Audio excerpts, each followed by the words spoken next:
Des utilisations partagées de ressources naturelles, il y en a beaucoup. On peut prendre l'exemple d'une forêt, une forêt villageoise, où il y a des populations qui vont pour se promener, d'autres qui vont pour ramasser, cueillir des champignons ou des fruits sauvages, d'autres qui en ont besoin pour couper du bois mort, d'autres qui peuvent en avoir besoin pour chasser ou pour amener leurs troupeaux. Donc une ressource où des usagers différents utilisent la forêt.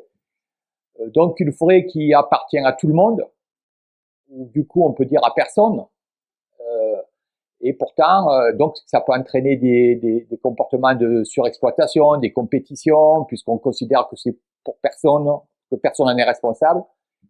Et des exemples de gestion partagée d'une forêt, c'est justement des exemples où les différents usagers sont bien conscients de la responsabilité qu'ils ont sur cette forêt.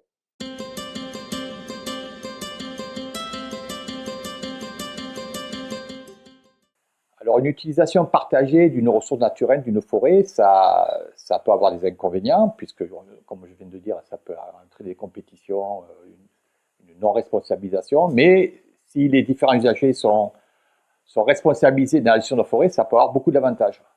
D'abord, ça veut dire que la communauté gère la forêt de façon patrimoniale, c'est-à-dire on ne considère pas ça comme une ressource qu'il faut utiliser de façon économique, individuelle, mais comme quelque chose qui appartient au groupe.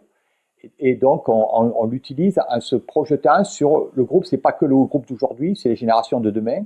Et d'autre part, ça veut dire aussi penser à tous les différents types d'usagers. Donc, il y a un enjeu social. C'est pas simplement l'exploitation économique, c'est voir comment chacun des usagers peut profiter de la forêt et comment les générations futures pourront en profiter aussi.